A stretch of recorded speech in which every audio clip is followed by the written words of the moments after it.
He says we met, like you're lying. No, we met briefly. Yeah, he said at a screening. I think Are it was you sure like, it was me? I'm positive it's you. Yeah, because we talked about melancholia. Oh, we did. Okay. But it's fine if you don't remember me. It's cool. Yeah. I was good at seeing things. Details. Systems and routines. Roofman, in a large part, is about finding your superpower. Do you remember how you found your superpowers as an artist? I think if you feel like you have a superpower, you're not good at your job. Yeah, I feel like all your humanity goes. Yeah. I think you do find your superpower through your insecurities, like, you know, because like you're just like, how to deal with things better. Exactly. Yeah, exactly. Because your fear will drive you, I guess, you know? Yeah, now I just embrace anything around me, kind of. Like, I just learned how to use the things that used to bother me, now I use them. Yeah, I think my non-confidence imposter syndrome made me, like, work harder. I was like, I'm not gonna be the most talented actors, but I'm gonna outwork everyone. I'm just gonna be like, watch this. Like, watch how hard I do, like, the work. It's a little like Jeff. I'm just gonna do it harder than anybody else. Yeah, and you just, you know. I think I'm gonna love the out of you. I remember that my superpower was letting myself be. I had something, but I was self-conscious about it. When I would audition, acting was all I ever had. So when I saw that opportunity, I was like, I can't mess this up. So then I ended up getting in my way by being in my head. And I realized at some point, you gotta just let yourself be, because that's what they want to see. He's so good at that. Yeah. Yeah, I mean, he is. He must meditate or something. I'm not sure. I would be really interested to know. The moment that I've met him, and even I've watched him for a while now, and like, he just is so comfortable with being quiet. Even in the chaos of moments, he'll just be in his own centered world, and I think it is superpower, I guess. I don't know if I've figured mine out yet. Is that bad to say? I don't know if I've figured it out. I'm still learning, and I want to keep learning. I want to be, and I feel that getting to work with creative people that want to encourage you to use your brain is something that's so important to me, because it feels like the knowledge really sinks in. It goes into your gut, into your actual existence, you know? And you don't feel like you're just learning lines. You actually feel like you're learning about life. And I think that's the best skill you can have as an actor, is actually learn about life, all different kinds of life.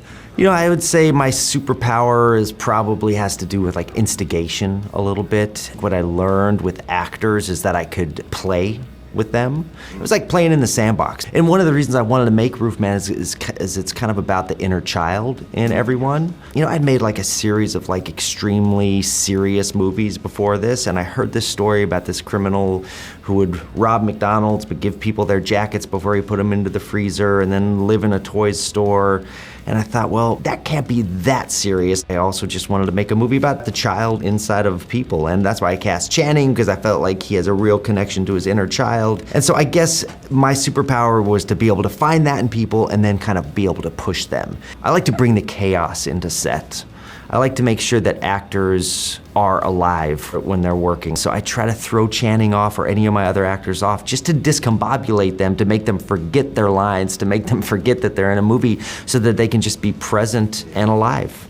Think of the observation in that. Think of how a director is observing each person and thinking, okay, you know what, in this take, to throw them off a tiny bit, I'm gonna do this for this person, I'm gonna do that for that person, I'm gonna whisper this to that person. And the observation of what is gonna impact the person that he's wanting to impact is part of also his brilliance, I think. The number one fundamental thing with a partnership is trust. And once you can trust the person that you're working with, you can then trust the process, and it becomes something that you can embark on with confidence. Sometimes in the performance, you gotta find the authenticity in it, and sometimes the route to get there doesn't necessarily always look the same way every time. To be able to attack it from any angle just shows the perspective is wide enough to be able to do that, which you want in a director. You want them to have the vision, but also know how to communicate it. And never humiliate. Yeah, and never humiliate at the same time. Yeah, it's like he's like cradling you along the way. It doesn't feel like, you know, get out there and do it on your own and then just give me something great. I don't care what happens. So, you know, I definitely felt that, and I definitely felt his overarching reach, and I always knew that we were going to get that authenticity through, and I know that I could trust that with him, and it made me feel good. And it also made it feel like Grassroots were really making a real movie, not like just moving through, doing it for no reason. We're doing this montage. for a reason. Yeah. There's everything is a moment. he's watched the movie in his head by the time we get to set like 4,000 times. Like, he knows the movie. And now he's like, okay, I have that movie. Now what other movie are we gonna actually go make? And he's used the analogy of the Halley's Comet. Like, he's like, I wanna find the Halley's Comet in every scene. I want them all to be Halley's Comets. Like, if this one moment that I just like was like, I never could have imagined this scene could have done this, and now it's taking us in a completely different direction. Was there a specific scene that you're thinking of? The Red Lobster scene, like, early days, I was like joking, and I was very just like using my hands, and he's like, whoever this guy is, like remember that. And I was like, okay. And then he made me do that in the Red Lobster scene, because it was sort of like she would think I might be gay, like I was one of the girls. So I was kind of very like, I was like, hey, or whatever. Right. And I was just, we did it big, and then, we dialed it back. And I think that was him trying to play around with things that we had a whole arsenal of like touch words that we would just play around with.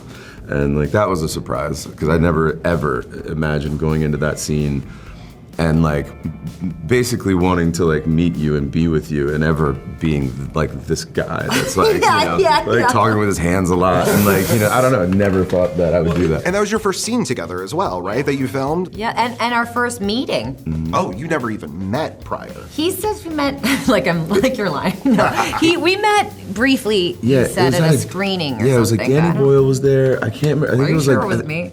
I'm positive it's you. Yeah, because we talked about Melancholia. Oh, we did? Yeah, and it was like, but it was like literally 3 seconds. Okay, It was like 3 seconds, and they started the movie. Okay. And then I didn't talk to you afterward. Okay. But it's fine if you don't remember me. It's cool. Yeah, it's fine. It's fine. You guys got your time together, right? I would like to introduce you to someone who made a generous toy donation. That's so kind of you. How'd you work with Kirsten and Channing to get to the truth of their relationship? Well, I had a sense that it was there. Again, casting. I know Kirsten and I know Channing. They didn't really know each other, but I felt like they would be a great on-screen movie couple. So I did my things that I do, like I kept them apart. They never met each other before we shot. The scene in the Red Lobster is the first time they ever saw each other on set. What that does by keeping them apart, but by doing work opposite, so I spent a lot of time with Kirsten and her girls. We did a lot of, character building with them, and, had a lot of family dinners and went bowling a lot and just, did driving lessons, and that was all built up. And then here comes Channing, who walks into this Red Lobster, and he was so nervous to meet her because Channing's like obsessed with Kirsten Dunst. He just thinks she's the greatest actor of all time, and he just wanted her to like him. I know he told me that. He was like, I want her to like me.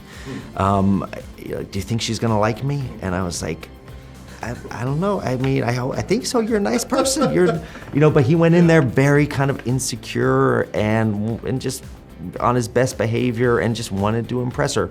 And she kind of felt the same way. I mean, here's Channing Tatum, who's like, he's a bit of like a unicorn of a human being. When he walks into a room, there's not many people I've ever met that are like Channing. I mean, that's why I cast Channing as Jeff, because he had that quality. I think Jeff in this town of Charlotte, North Carolina, he was like a unicorn or a flying fish that showed up, and no one had ever seen anyone like him. Yeah.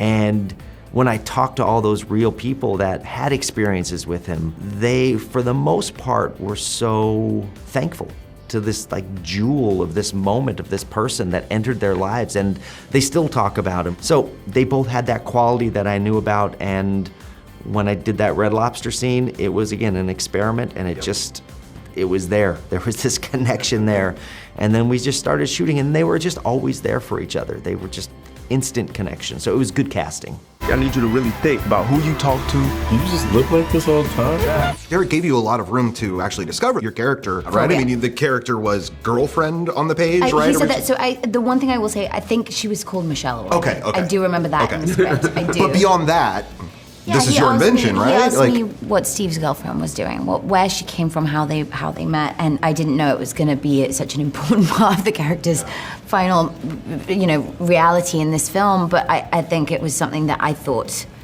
was really important to investigate for me of why should she be there? Why does she need to be there? Because why does she need to have some space in this film? And that's something that I really respect too. I think learning when to take up space and when not to. That can be a human superpower, I guess, sometimes. We don't need to change that hair. I think we do a wig. Did you have specific inspirations that you were looking to, or other films, other sources of comedy that you were looking to bring into, a pretty different film for you?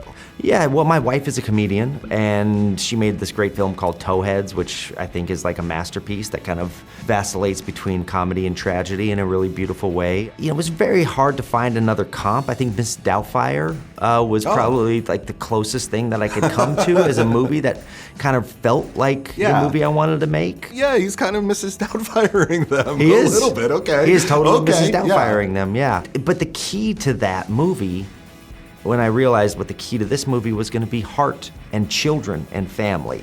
Because I think the most important thing to these characters in this movie is the health and welfare of their children. And for me, as a person, that's also my main focus, and for Channing, that's his main focus, that for Kirsten, that's her main focus. And so when we got on set, we could kind of make this crime, comedy, romance, caper, comedy, tragedy movie, but we all knew where the heart was. It was about being parents.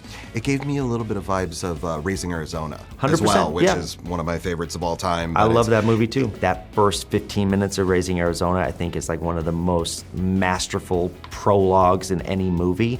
And actually, I did watch that quite a few times because there's an odd shape to Roofman. Like the first act is almost prologue-esque. And we looked at kind of the pacing of that movie and how they efficiently told that story. So that was definitely an inspiration. The whole thing was my idea. Well, factually, I myself bear a very large Let me finish. Not to out you entirely, but you're a big fan of Kirsten's. I'm a huge fan. Yeah, do you have favorite roles of each other's? I think the one that still just blows my mind is the OG, Interview with the Vampires. It's just deep. because I just can't imagine at that age being able to do anything close to that. It just doesn't make any sense to me. It was like you're the same person, you're just tinier. I think if you met my father, you'd be like, oh, that's why she could do that. That's really it's funny. like, no, who I cannot are wait to your meet your dad. genetics? You know what I mean? I think a lot of it is like your alchemy of who you are that allows you to be an actor. I've thought a lot about this lately and the type of actor you are. It's very interesting, my combo of mom and dad. It makes a lot of sense. Did you come to a conclusion of what kind of actor you are? Well, it's interesting because I have a mom that's from New Jersey, which is, a Jersey mom. Jersey specific. Jersey's very specific. And then I have a dad from post-World War II Europe. So it's like, that's a very intense combo of people that Big personalities, raise you. right? Yeah. Wow. Yeah. So you're like a really, you don't waste food. You're very regimented in a way, but then you're kind of loud and crazy like a Jersey kind of girl. Yeah, and confident and on some level. I don't know, it's a very odd combo. There's a don't pray, we're very hardworking, and then, I don't know, it's a very weird combo. The older I get, I'm getting this more and more when I look at them. Right. Probably when you see yourself as a parent as well. Maybe that's why. I hear I see my kids, yeah. I hear my actual mom and my dad's words come out of my mouth. Yeah. Almost in the exact same tone and timbre, and I'm what? I What just know. happened? Is that a bad thing or a Did I good get possessed thing? by my parents? Yeah. And I think being a parent, for all of you, had to be such an important part of making this film. Yeah, it's easy because Jeff, he loves kids. So it was, and I think as a parent, you can be nicer and sweeter and more fun with other people's kids, because I thought I was going to be the troublemaker parent. I was going to get my daughter into more trouble than she did. Funny.